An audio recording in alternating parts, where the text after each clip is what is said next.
Okay, I'm going to now swap the streamer for the parachute. And again, you might have a nice day where you want to use the parachute instead, or maybe you've got the parachute and you want to swap out the streamer if it's a little bit windy. Either way, this is a very easy thing to do because now we have a loop on the end, just like our streamer. One thing I'm going to do is to take this parachute and cut a very small hole in the middle of it. This is called a spill hole. And what it will do is it'll allow the air to escape through the center of the parachute rather than escaping on the edges. I'm just going to cut this off like that, a very, very small amount. And now we get this hole in the middle. Cutting off a very small amount will give you a large hole because you're cutting it in all these directions at one time. But again, as the parachute's coming down, rather than the air escaping on the sides, which is going to cause it to rock back and forth, the air will escape in the center, give you a nice, even descent. Now, let's go ahead and replace the streamer that's in here. As you can see, I have a little bit of tape on here to help provide a little bit of friction. This slides out very easily, which is how we've designed it. We take our streamer, and let's go ahead and put a rubber band on this so that it doesn't unwind all over.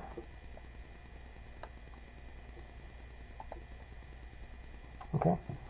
So now the streamer is connected over here, and we can see here's the knot right here, and we just pull the loop upward, and you can see this cord is already started to pull through. Just feed the streamer through here, and now we just simply pull the loop out. Okay, now we just have removed the streamer. So again, it's as quick as that.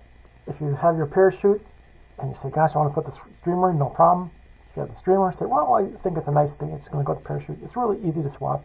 And again, we don't want to use those swivels with those clips because it's a large piece of metal, 2 pieces of metal actually, and you've got that little catch which can get tangled on this.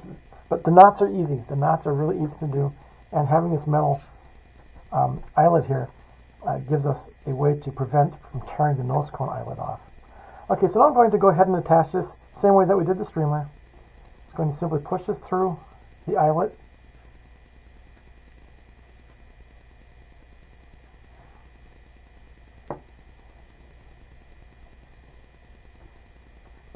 like this, and it's unlikely you're going to pull the knot through because we have other cords in there, which is why we want to make this this loop several large. Oh boy, let's try that again.